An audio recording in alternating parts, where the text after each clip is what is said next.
You are listening to the Sports Corner on 90.3 WMSC Upper Montclair. I hope everyone had a great fall break here at Montclair State University. Unfortunately, I forgot to press record on my phone a little bit late, so this is my introduction for the day from Sebastian Stratton, Lorenzo Gonzalez, and James Gregg. I hope you enjoy listening to the show, and a special shout out to my co-hosts, Mr. Gonzalez and Mr. Gregg, for becoming DJ certified and officially having that credentials. They worked very hard for it, so shout out to you, gentlemen. And we will jump right into previewing and recapping the World Series up to this point, so I hope you enjoy the show. With only one game to win, if they win one game, they win the World Series, and I don't know how I ended up in this timeline. I don't feel great about it, honestly.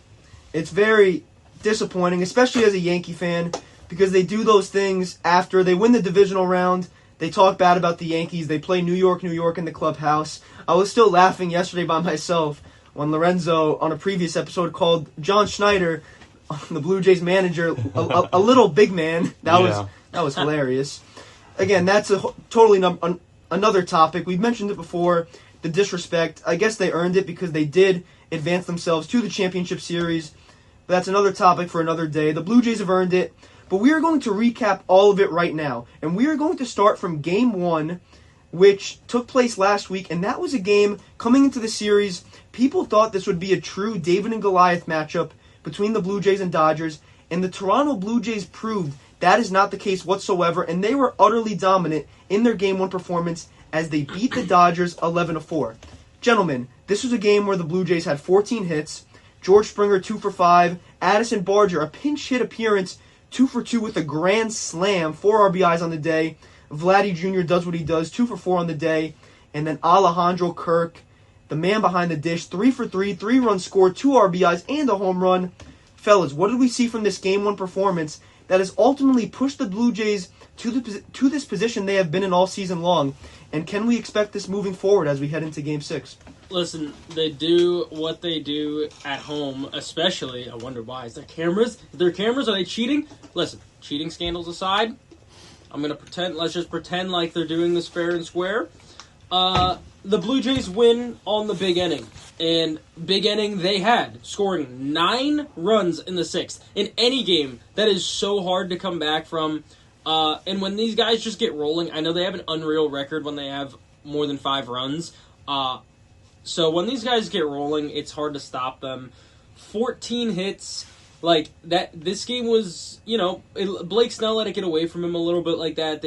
I know the Dodgers were expecting more, and especially they've made it this far this year purely based on their dominant starting pitching. So if your starter goes 5 and gives up 5, that's not what you want if you're the Dodgers, because the second you get into that bullpen, the Blue Jays are going to feast, which is exactly what they did.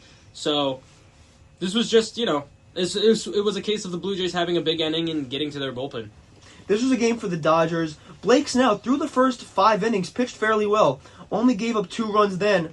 But then, not that it was a controversial decision. Dave Roberts knows his team better than anyone else. He brought Blake Snell back out for the 6th inning, wasn't able to get through it, and then Emmett Sheehan came in, didn't pitch well at all, gave up that grand slam, 2 hits, 3 earned runs, and on the day, as James mentioned, 8 hits, 5 earned runs, 4 strikeouts, threw 100 pitches total. And then on the Blue Jays side, Trey Savage, the 22-year-old rookie. And we'll get into him a little bit later, but his story is just phenomenal. And we can compare this to the NFL. But in Major League Baseball, I don't think people understand. When you get drafted, unless you are a rare case, you do not go right to the MLB. To the MLB. You start at the lower levels, and you have to work your way up and prove yourself that you can compete against the other top prospects in the system. Whereas in the National Football League, you get drafted, you enter rookie training camp, mini camp, all of that good stuff, and then you make the NFL roster and you are in the NFL. Not the case for the MLB. We saw with Aaron Judge, made his debut at 24 years old, and Trey Savage had to work really diligently to put himself in that position. On the day in Game 1, 4 innings pitched, 4 hits, 2 earned run, 5 strikeouts. James, this is a guy, and Lorenzo as well, this is a guy in Trey Savage. I don't think people understand. This man is very different when it comes to throwing the baseball. His vertical release point is 7 feet and 1 inch, which is the highest vertical release point in Major League Baseball. And when you compare that with a mid-90s fastball and then mix in that splitter and slider mix, it becomes very difficult to hit, especially against left-handed batters, because that splitter just dives to the outside part of the plate. What did we see from Trey Savage in Game 1? And he has just been so dominant. But what is the biggest takeaway from Savage? I mean, he's got a little bit of Tyler Glasnow in him when it comes from that over-the-top, really high release point. And he's working with the perfect storm right now. Obviously, this kid is beyond talented, and he's got that special stuff, especially in that splitter that makes some of the best hitters in the league, makes it look like it's unhittable. But this is the perfect storm for the Blue Jays right now, because you have this kid who's got a lot of talent, who's coming up, but also because he was just brought to the majors and had just about three starts before the postseason. There's not enough footage, there's not enough time and data against him in the majors for these hitters and for these offensive coaches and stuff like this to really game plan against him. If it was like a pitcher who has been around for a little while, there's countless film. There's countless film you can watch. You can do so many different things to get data off of them. But because he hasn't had that many starts, this is just a guy who it's hard to hit off of because you're guessing. There's not much to go off of. You can only his only reliable film is probably his starts that he's made in the postseason, and that's not enough for these hitters to really game plan against him. And we might be looking at a real, it doesn't happen all the time, but we might be looking at a generational pitcher if he can continue this. I don't think people truly understand how difficult is it, especially in an analytical time frame now in Major League Baseball. You can watch as much film as you want, like they do in the NFL. Obviously, the Pittsburgh Steelers don't watch film, another topic we'll get into later. But in the MLB, you can watch as much film, you can track the release point, you can look for different cues while you're sitting in the dugout, and all things of that nature. But you don't actually get to experience what it is like to step up to the batter's box and understand how the release point looks like until you actually get up there and do it. And obviously for the Los Angeles Dodgers, it definitely took some adjustments in Game 1 because they only had 4 hits and Savage struck out 5, threw 44 strikes out of 80 pitches. But then they weren't able to get too much going and really take that lead because that was mainly due to the fact that the Blue Jays broke out with a 9 spot in the 6th inning, led by that Addison Barger home run, that grand slam in specific. But coming into the series, James, this was a series that was largely going to be defined by the bullpens. 2 teams with good pitchers in each bullpen, but definitely some mishaps in terms of consistency, and we were looking for a lot of that heading into this series. And safe to say, in Game 1, that Blue Jays bullpen passed the eye test. Sir Anthony Dominguez came in, 1 1/3, 2 strikeouts. Braden Fisher, the only Blue Jays pitcher that gave up a run in that Game 1 series, 1 inning pitched, a hit and 2 runs, and then Chris Bassett and Eric Lauer shut down the door, 2 innings, 3 combined strikeouts. We talked about this Blue Jays bullpen going into this Dodgers gauntlet of a lineup. How do you think they responded in Game 1? Because they definitely have some guys that aren't necessarily studs, but in the end were able to get the job done. Yeah, both bullpens, not great, especially the Dodgers. That's probably been the story of the season, the up and downs there. But this Blue Jays bullpen definitely showed out in Game 1 and almost foreshadowed what the rest of the series would look like for them. Because while it was always get to the Blue Jays bullpen, they've been locked down. And this kind of foreshadowed a very interesting Game 3 where the bullpens were put on full display for everybody to see. And this definitely reflected on what everybody should expect for the rest of the series. It was utterly dominant. It was great. Well, not utterly. They gave up 2 runs by Braden Fisher. But they were dominant in terms of taking control, winning the at-bats, throwing first pitch strikes, not necessarily throwing a fastball every pitch for a strike, but mixing in that off-speed, being able to throw it with a purpose, and ultimately getting the Game 1 victory. So the Blue Jays, in their home venue at the Rogers Center, took that 11-4 victory and Game 1. But there was no time to sulk or feel sorry for yourselves because the Dodgers, down 1-0 in the series, had to bounce back and respond in Game 2, and they did exactly that and took a 5-1 win in Game 2, yet led by Yoshinobu Yamamoto. A complete game, 1 earned run, 8 strikeout outing. James, that was utter dominance. Yeah, although the Dodgers put up 5, the story of this game is not the offense at all. I mean, big-time homer from Will Smith and Max Muncy in the latter innings. That was important, but the story of this game is undoubtedly Yamamoto. He gave up 1 run, okay, But if you're allowed to give up 1 run if you're going to throw 9 innings, that was a ridiculous performance. He looked unhittable, he looked dominant, and he looked excited to do it too. He was smooth and ready to go, and Game 3 is a big point, and we're going to get to that in a little bit.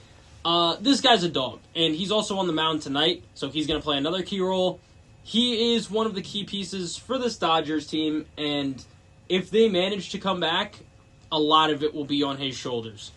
Down 3-2 in the series, they have no other choice to turn. In this series, has been their best pitcher. He's been better than Blake Snell this series. Shohei's your 4, and then Tyler Glasnow is your 3. So he's the one that has to respond. We'll get into our Game 6 preview in a little bit. But very quickly, Lorenzo, do you have any care about who do you want to win? Do you have any thoughts on this? Now, hold on a second. See, now you're making it seem like I don't care at all. Absolutely about not. The World Series. Never did I say that. He just asked the question, do I have a care? I absolutely have a care. You did not let me finish the full sentence. It was, do you have a care about who wins? Because I know... Yes, I did hear that. Because you're not a fan of either team. No, I hate both teams inherently. Okay. It's tough to watch, but... You have to give credit, bias aside, you have to give credit where credit's due. The Blue Jays have been, I think they've been the underdog in this World Series. I think we can definitively say, because the Dodgers have been here for quite a while now, and they have talent all around. It seems like they got talent on every position. And the Blue Jays, they came back. They came back from I think they were down 2-1 in the series, and now they've come back.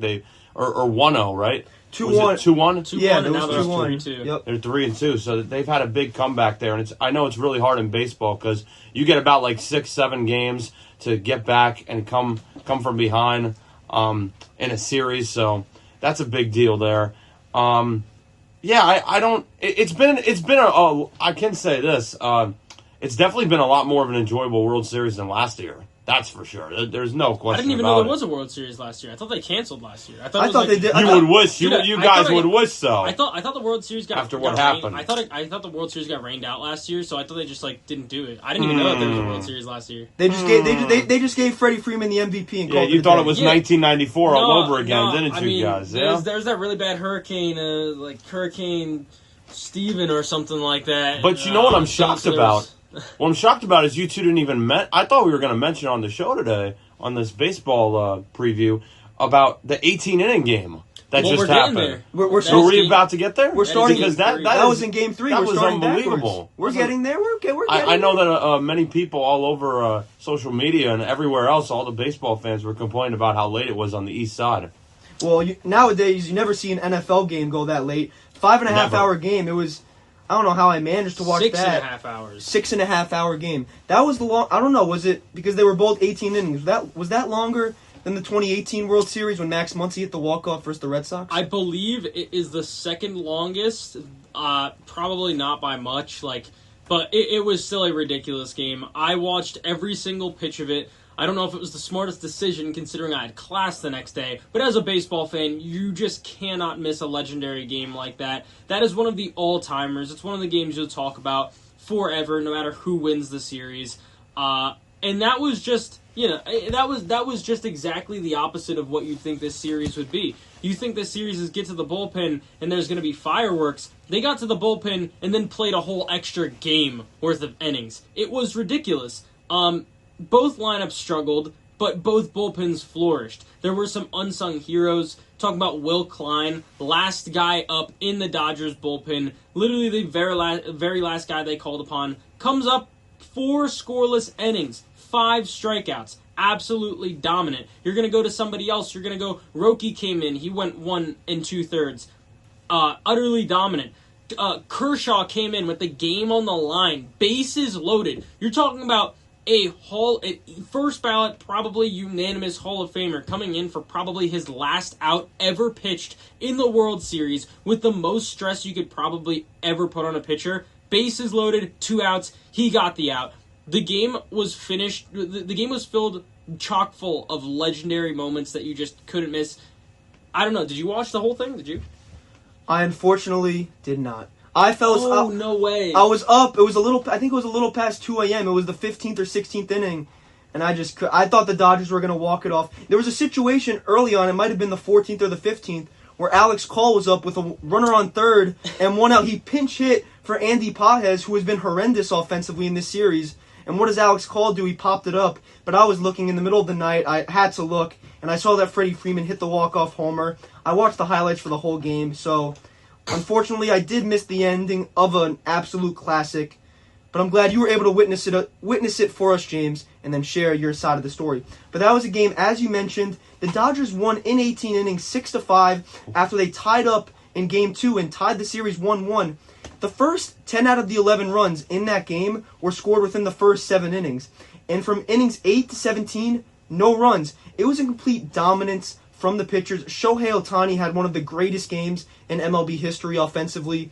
4 for 4, 3 runs scored, 3 RBIs, 2 home runs, 5 walks, reached base, and 9 out of 9 appearances. Ridiculous. If he would have had one more at-bat, it would have been 10 out of 10, and I'm not sure what the exact record is there, but it would have been some sort of accomplishment. And then offensively, Freddie Freeman, 2 for 7. How often do you see that in baseball, where you get 7 at-bats in one game? Teoscar Hernandez, 4 for 8. And then on the Blue Jays side, Bo Bichette, 2 for 4.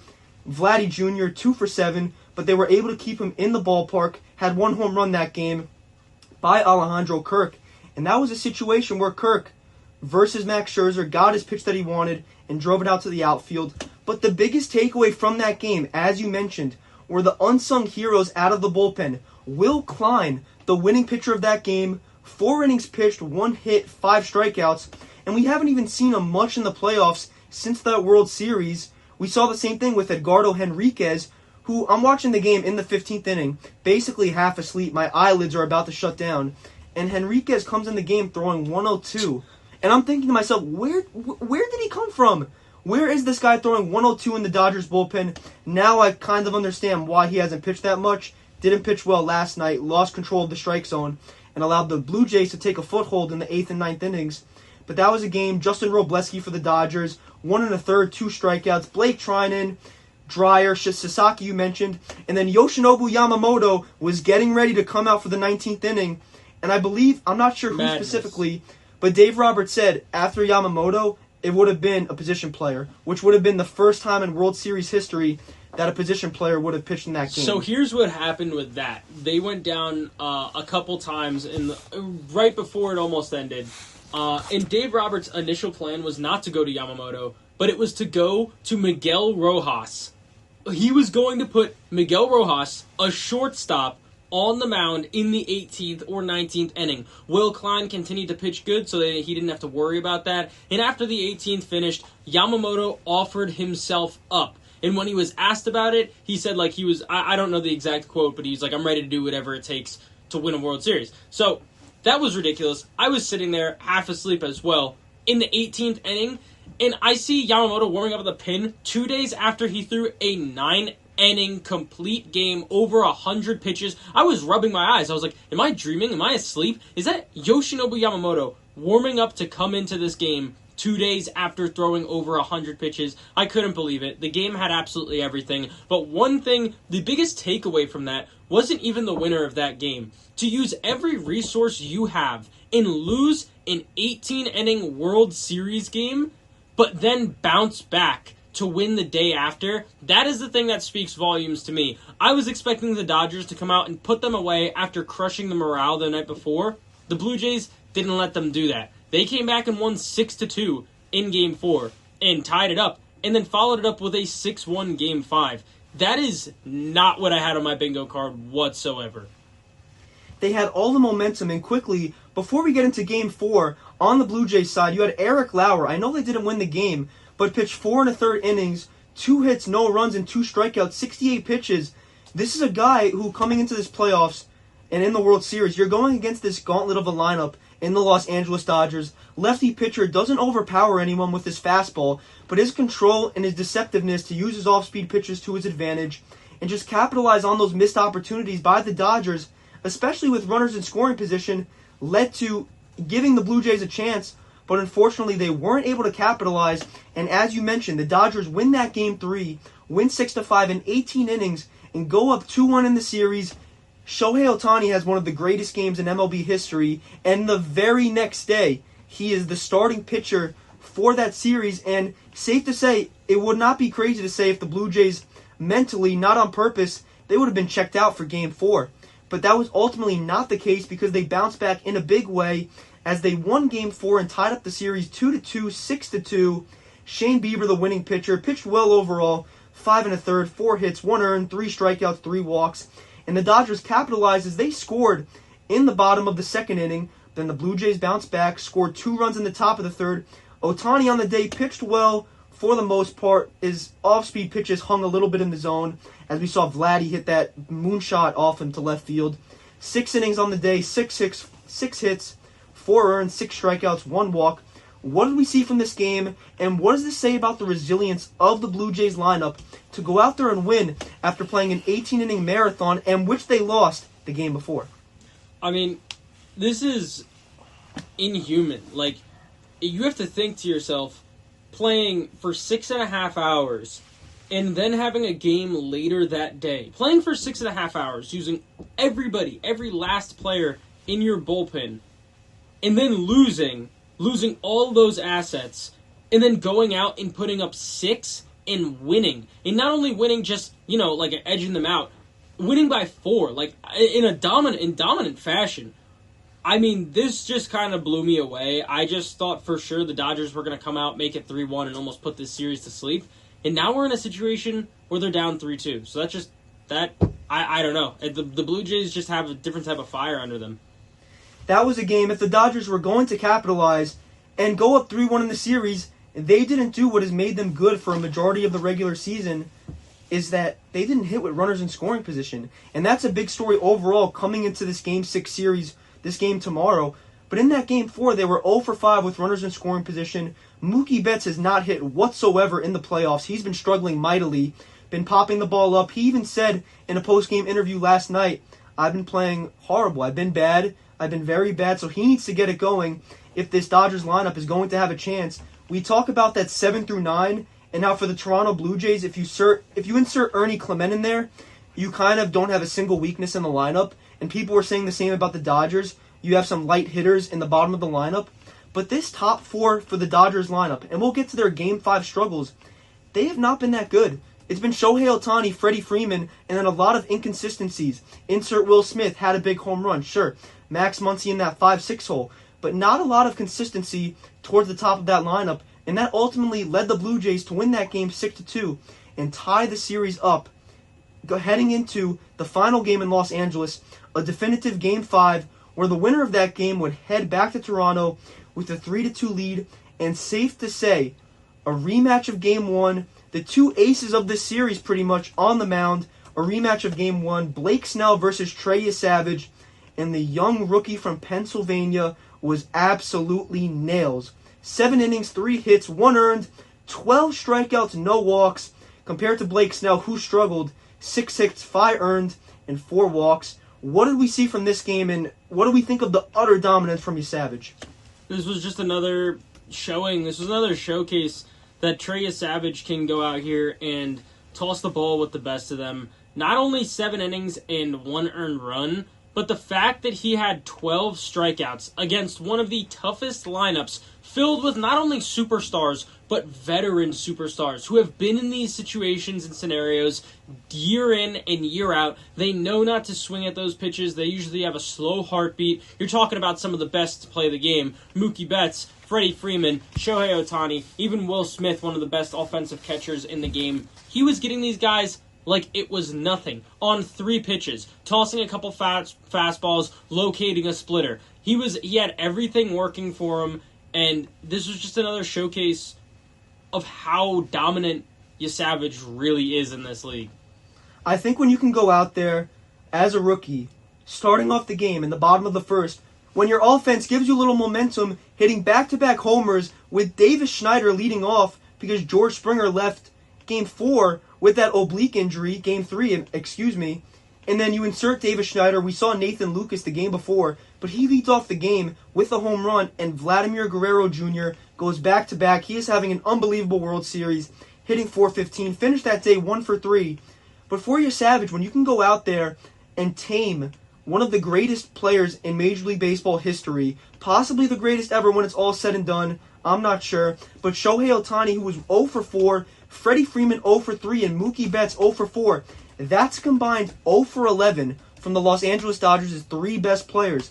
And for this Dodgers team that went to Alex Call, put him in left field because Andy Paez coming into this game was 4 for 50, which equates to an .089 batting average. Call didn't hit. He was 0 for 2. So for a Dodgers lineup that is looking for some sort of consistency, they were unable to find it, and the Toronto Blue Jays took the victory and now head back to their home venue with one game that they have to win in order to be crowned World Series champions.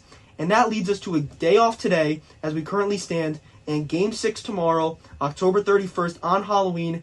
Yoshinobu Yamamoto taking the ball for the Dodgers versus Kevin Gausman of the Toronto Blue Jays. What are we looking for in this game? And first of all, how did the Dodgers salvage their season and force this to a Game 7? All right, I'm going to call it right now. I'm just saying it right now. The Dodgers' season is over, and the Blue Jays are winning the World Series if Yamamoto does not go 7, 8, 9 innings. If they get to that bullpen, it means it's over. I think we genuinely see, especially with how Yamamoto has pitched throughout this playoffs and ending in towards the end of the season, I think we might see, we have a chance to see possibly the third consecutive complete game that Yamamoto has thrown in the postseason. One of them came against in one of the last games against the Brewers, obviously the most recent one in the World Series, and it might happen again against the Blue Jays. They clearly cannot hit him, and I think Dave Roberts definitely sees this Yamamoto as their lifeline.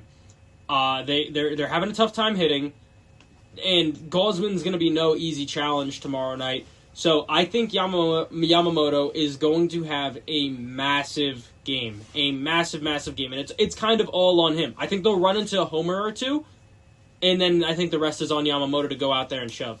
I think if the Blue Jays have a first inning like they've been having throughout the regular season playoffs, and they get off to an early start, this series is over. It's all over. The Blue Jays will be World Series champions. I think now, and John Schneider said it, Blue Jays manager, there's a very good chance, and he looked good in batting practice before Game 5, but ultimately didn't play. I think there's a very good chance that George Springer returns to the Blue Jays lineup. And then if he's your leadoff hitter DHing, assuming, okay, so it's a righty Yamamoto, that means Nathan Lucas will be in left. Dalton Varsho, who's played a great center field, by the way, he's been very good out there. He'll be in center, and then Addison Barger, insert him into right.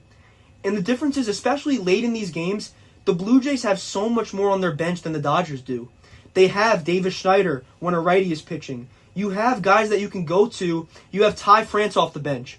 Ty France coming into the game, and then for the Dodgers, it's very difficult. You have Miguel Rojas, not an elite hitter, and then you have Alex Call, and then what else? Right? Who is that guy that is going to step up and get the big hit?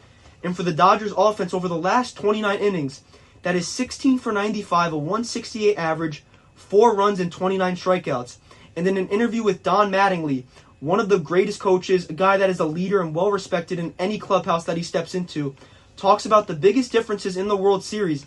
He specifically stated that the team that will win the World Series is the team that can put the ball in play the most consistently and force the defense to make a play. You hear coaches talk about that in Little League Baseball, but the same concept applies in Major League Baseball. Put the ball in play, move runners over, and out isn't necessarily a bad thing. A runner on second, nobody out. A simple ground ball to the right side for a righty hitter does the job. Runner advances to third, and now you are set up in a situation, runner on third, 1 out. So for the Dodgers, I think it's going to come down to that offense. Mookie Betts must get going, and Yoshinobu Yamamoto must have a good game. But for the Toronto Blue Jays, in order to not put yourself in a position to pitch a Game 7, who, by the way, must I say, I think if there is a Game 7, there is a high probability, if not 100%, that Trey Savage will be available out of the bullpen. Oh, yeah. I don't care that he threw 100 pitches yesterday. This is win or go home. I think Savage is one of their best pitchers, if not the best, on the whole staff. So I'm sure he'd be available in a Game 7.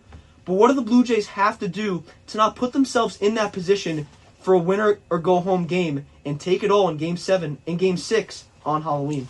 Listen, you talked about Savage coming out in Game 7. You don't want to get to Game 7 if you're the Blue Jays, because while the Dodgers have to worry about Savage coming out of the pen, the Blue Jays have to worry about the super rotation coming out of their pen. I don't know who's scheduled for Game 7. Who's after Yamamoto? It would be. I think it would be Glasnow. Glasnow versus Scherzer. But again, that could be more of a bullpen game too. I don't know. If it's a Game 7, you have Glasnow versus Scherzer starting. Shohei's on the table. I mean, you're probably going to have Blake Snell for an inning on the table. You're going to have, obviously, Roki. You're going to have the whole bullpen. You might even see Yamamoto come back out. I wouldn't be surprised. You might even see Yamamoto come back out. So you don't... If you're the Blue Jays, you might say, yeah, I got you Savage in our back pocket. But you don't want to get to a Game 7 against the Dodgers because Dave Roberts, and he's shown he will utilize every piece of the team he has. If it is win or go home, he'll switch a pitcher every inning. He doesn't care. And he'll bring out his the super rotation. All of them will pitch in one day. And you don't want that if you're the Blue Jays in a win or go home game. I don't think people understand that. Right now, Roki Sasaki and Blake Trinan, they kind of alternate when it comes to who is going to get the ball in a closer situation. But Roki Sasaki, the rookie, he's a career starter.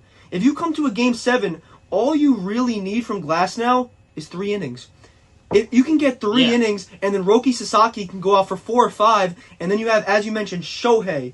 They can go to so many options, and as you said, it would be quite crazy, but on no day's rest, you have 3 months to rest. I would not be surprised if Yoshinobu Yamamoto comes out there and then wins the game and wins them the series, and I don't know how you don't give him MVP at that point. Between him or Shohei, if you shove 2 out of 3 games, that will be utterly ridiculous. But before we go to a break, or any last comments you guys may have, what are your predictions and who will win this series? I think it's going to be tough. This has definitely been a better series than I think everybody was expecting. Listen, I got to stick with my gut here. It's going to be tough. I think the Dodgers have the mental fortitude and the veteran presence to win 2 in a row. And if you win Game 6, it's a toss-up. If it's Game 7, it's anybody's game. And I think the Dodgers are built for it. They're built for October. They proved it last year. I think they're going to prove it again this year. I got Dodgers in 7. I also have the Dodgers. I think they'll turn it around after these past couple games. But, hey, if the Blue Jays win, I know both of you are going to be really upset. Indeed. I know you will be. But it will be, and it is shaping up to be one of the most exciting World Series of all time. And that's no lie. Whatsoever. So I do think that the Dodgers win it in 7 as well. I like that right there. As you said, shaping up to be a great World Series. But unfortunately, as a Yankee fan, I'm going to back down my prediction that I made when the Blue Jays ultimately got to the World Series in the beginning. I think Yamamoto does pitch well in Game 6, and I do think Mookie Betts gets a big hit and they win Game 6. But I think the Blue Jays ultimately take it in Game 7 and win the World Series. With the Rogers Center crowd behind them, I have the Blue Jays. I really hope I'm proven wrong because I want nothing more than the Blue Jays to lose and John Schneider, little big man, as Lorenzo says, to cry. Yeah. So we will see what will happen in the World Series. So much to look out for. You have been listening to the Sports Corner on 90.3 WMSC Upper Montclair. And when we return, we will shift over to the NFL because the trade deadline is coming up and those Pittsburgh Steelers look bad. Stay tuned for more in a bit.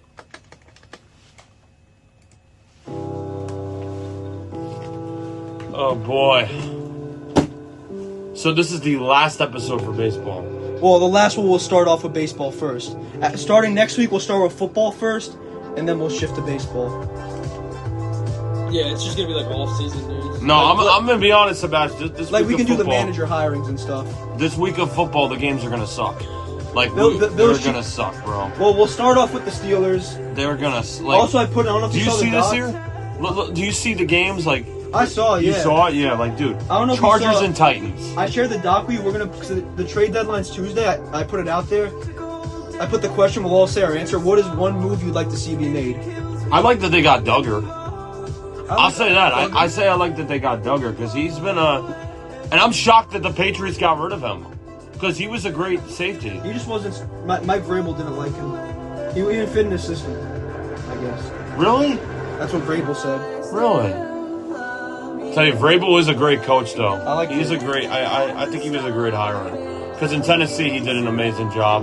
He was a phenomenal player, phenomenal defensive stud on the Patriots in the 2000s, and he's proven himself as one of those guys that's just an all-around. He's all-around great with football, we'll do our upset of the week, Yeah. of course.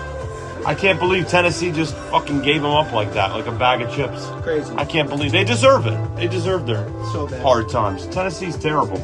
They might be the worst team in the league right now. You ready now to get started? Do you think have they're more the? time? Yeah. Let's do it. Let's do it. We don't got We'll enough start with the time. Steelers, then we'll go trade deadline, then we can even talk about the NFC, how good it is.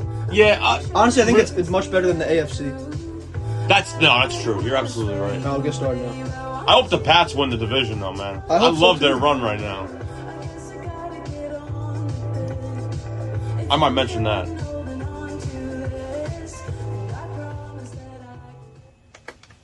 We are back here on the Sports Corner. You are listening to 90.3 WMSC Upper Montclair.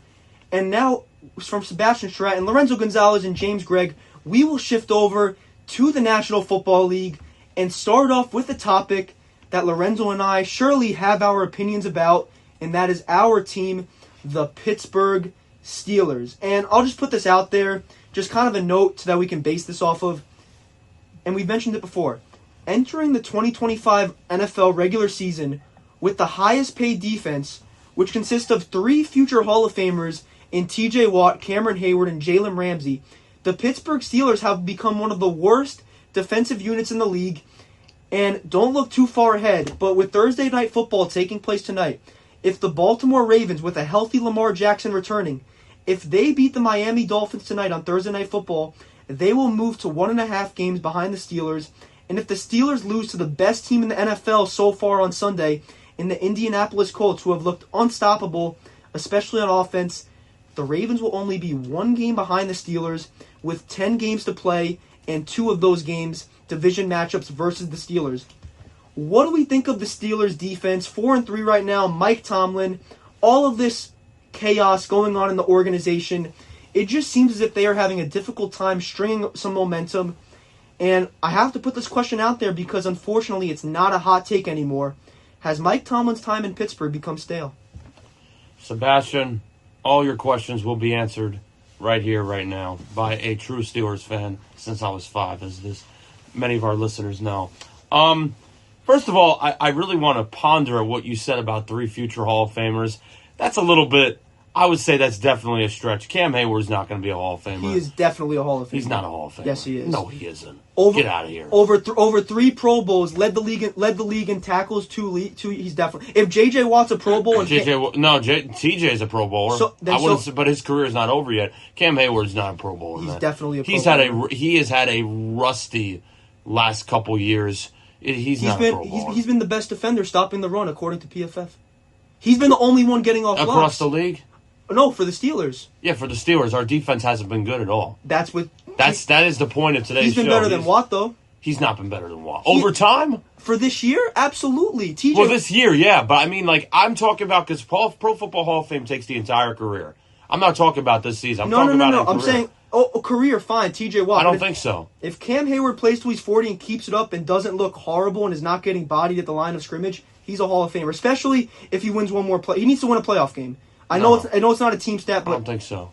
We'll see. We'll I don't find out. think so. We'll find out. I don't think you can even touch him near the class of like Joe Green, Rod Woodson, Kevin Green, all the other Troy Polamalu. I don't think you can touch him with the all-time other Steelers who've been in the Hall of Fame. Jack Lambert, James Harrison. I could keep going on. He doesn't touch any of them whatsoever.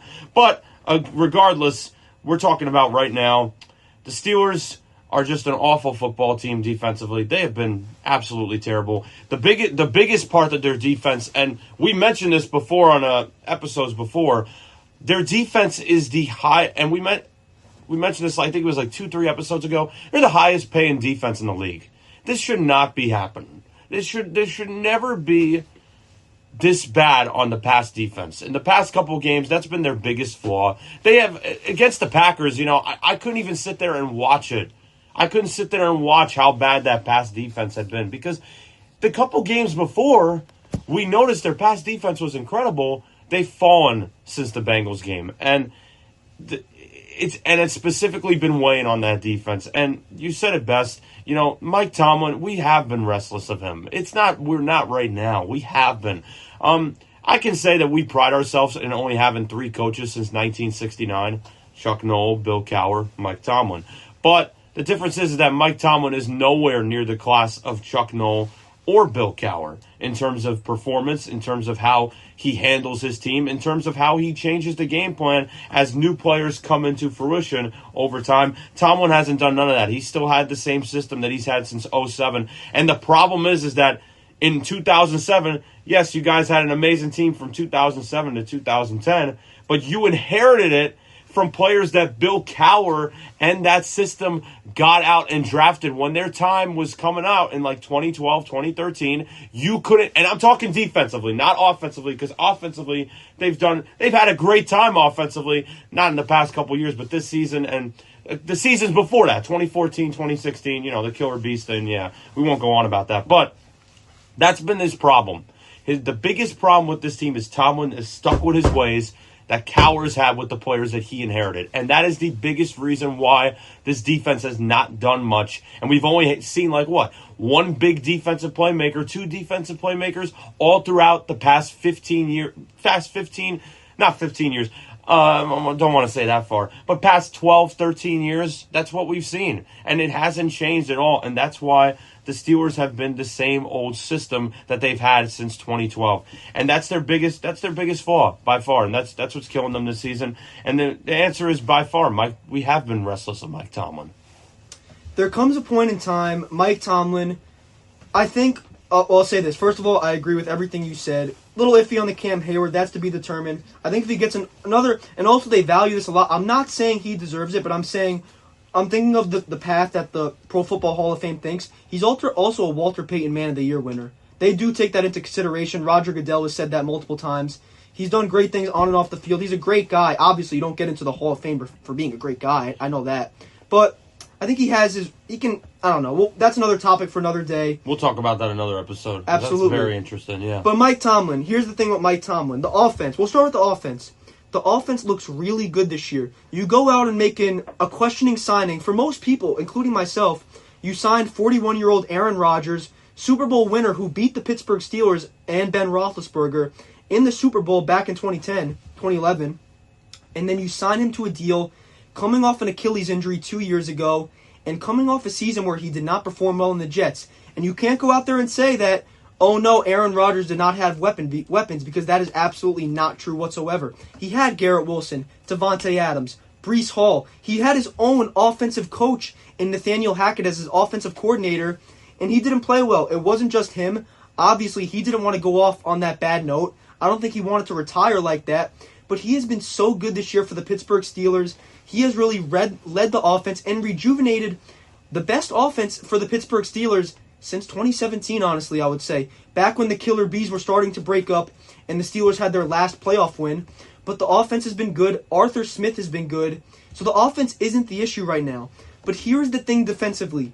Terrell Austin, who has been the Steelers' defensive coordinator since the 2022 season, he has not been good, and I don't really understand. In a press conference, I have a few things that I have to say about this. Because the thing with Mike Tomlin, he says that Terrell Austin is a good friend of his. I don't care. Are you getting results on the field? Do people understand, first of all, the poverty of the Cincinnati Bengals? Terrell Austin was their defensive coordinator in 2018, and he got fired after a 3-game stretch where the offense gave up 500-plus yards in 3 straight games. Exactly. He wasn't good in Cincinnati. He wasn't good in Detroit. Terrell Austin is not a good defensive coordinator. I don't think his age has everything to do with it. He's a 60-year-old guy, but he is someone that has not been able to use the resources on his defense to their full capability. And at some point, people question Terrell Austin. But here's the thing, though, and I really have to consider this. Keith Butler, the defensive coordinator before, you have defensive coordinators coming in, but here is what stays the same, the head coach. Mike Tomlin implements his Tampa 2 defense, that 4-3 coverage. What Terrell Austin does, and the coordinators that have come before him, is change it around and then have a scheme to base it off of. And for Mike Tomlin, you like to go buddy-buddy with your coordinators and promote from within, but that hasn't won you a single thing. Mike Tomlin right now is the most overrated coach in football. He has not won a playoff game since the Obama administration was in office back in January of 2017. This upcoming January in 2026, it will be 9 straight years without a playoff win. And according to insiders, Steelers owner Art Rooney, It's not necessarily the word angry that Mr. Rooney is using to describe the state of the team and the franchise, but he is disappointed and becoming very impatient. And I understand it. You like to say the standard is the standard, but right now for the Pittsburgh Steelers, the standard is mediocrity. Yeah, there's a lot to toss up with what you said, and I agree with all your points there. Except for the fact that Rodgers really did ball out that 2024 year. I do got to say. The team didn't ball out. He balled out for the end. For the beginning, out. He wasn't good. For the end, he was good. The end, he balled out. The end, yes. Team fell apart. Yes, the team completely fell apart, but that's a different story. However, Rodgers has done an amazing job. Offense has done an amazing job. Terrell Austin, I hate you. You're terrible. You are such an awful coordinator. I can't talk about him without getting really upset because he's an awful person. It's like the same thing. I like to make a comparison. It's like Tibbs with the Knicks. It's the same deal, except he's not a backstabber yet. He was a Bengals coordinator though, so I got my eye on him.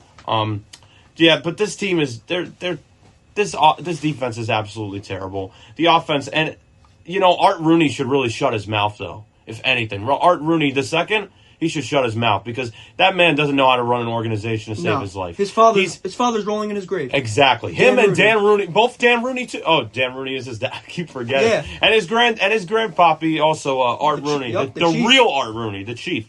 He's rolling in his grave too because that man runs this team like he runs it like it's an attraction, like it's a Hall of Fame show, and I'm sick of it. And I'm the one guy in all of Montclair State sports. I absolutely love history. Sports history is one of my favorite things to grace this earth.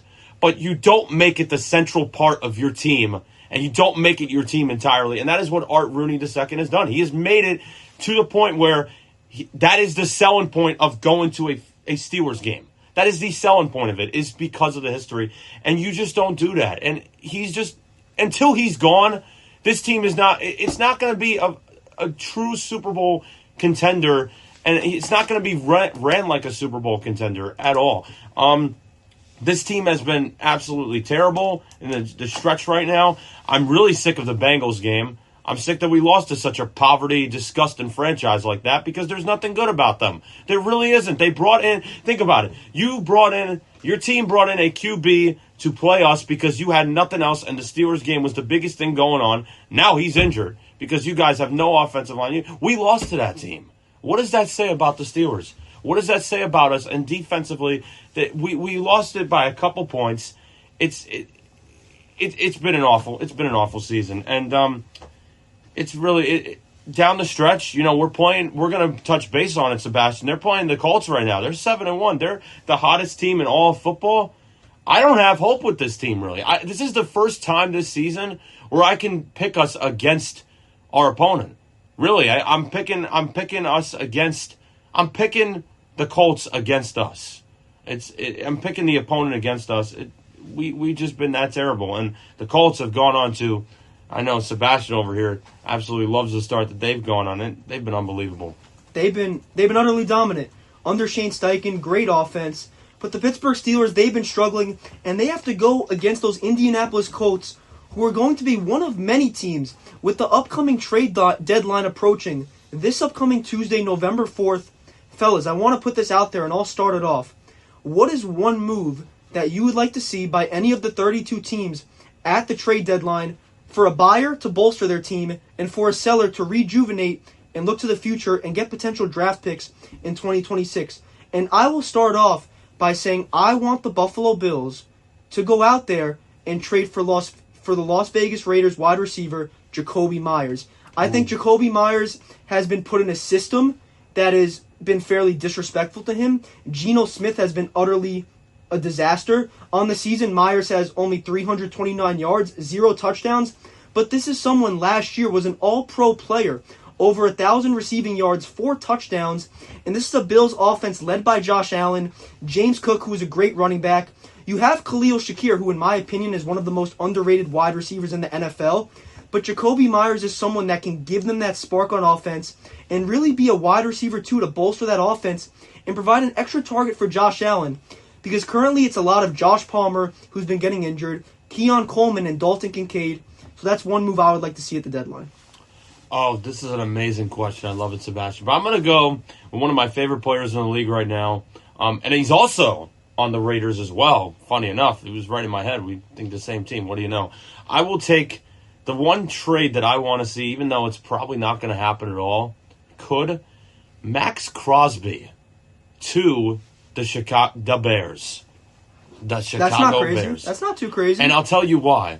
No, maybe it might be crazy because the Raiders need a star player. That's what I'm saying. Like, I think it's crazy that the Raiders would do that. Yeah. Certainly possible, though. And I'll tell you why. Because the Bears are that team that they're like the Steelers. They're a team, but I'd say even deeper, they value defense over everything. They've always been a team that has consistently been with defense. That's why they've actually never had I think until this season, since like the 1930s or 40s, they've never had a quarterback that's thrown for over 4,000 yards in a season. You know why? Because they've always been a defensive-minded kind of team. You see some of the greatest defensive players ever. Dick Butkus, Iron Mike Ditka, Otis Wilson. You see all these different guys, and Brian Urlacher, Briggs. You've seen all these different guys throughout time. They're Hall of Famers. They're some of the greatest defensive players ever because the Bears cherish defensive players, and I think that would be an incredible move, especially since the Bears, these past couple of games, oh my goodness, they've struggled with defense. Oh my goodness, the Ravens game. Oh my goodness. They should have had that one in the bag. And that's their biggest priority right now is that defensive line because goodness gracious, they just been really crumbling down the stretch. They've had a lot of close games they shouldn't have had, and I think Max Crosby is their best decision going forward. For me, I mean, dude, it's been a rough go for any New York football fans, but especially Giants fans. I feel like they're getting the toughest battles recently. Just when they were starting to have some fun and get some young talent, obviously the injury to Cam Scadaboo this past week. I know we didn't really touch on that. That was just so terrible. So I just think there's all hope is lost with this Giants team right now. I would love, it's so unrealistic, I would just love for them to get any sort of wide receiver just so that Jackson Dart can go have some fun out there and toss the ball around. But I think although it's been shot down recently, I think Kayvon Thibodeau might be on the move somewhere. Although it was kind of shot down and said they're probably not going to trade him, I think they might if they get the right offer. And I just hope that they can get something so that way they could build around this young core of promising guys. You know who's one guy I've been really interested with the trade deadline? Tyler Lockett to the Tennessee Titans. Veteran. Is that as random as it can get? I mean, I guess reuniting with head coach Pete Carroll, Geno Smith. I really don't think Lockett has much at this point in his career, honestly. No, the Titans, right? No, yes. Yes, he's going to the Titans. I was going to say. Yes. Yeah. To the again, similar situation. You have Calvin Ridley there too, who got banned after a gambling incident. So Tyler Lockett goes to, again, it's another weapon for Cam Ward. But at the end of the day, I don't know if it provides too much for the Tennessee Titans. But that is going to do it here on the Sports Corner. You have been listening to 90.3 WMSC Upper Montclair with Sebastian Stratton, Lorenzo Gonzalez, and James Gregg. Have a great day, everyone. Have a great weekend, and let's go Dodgers.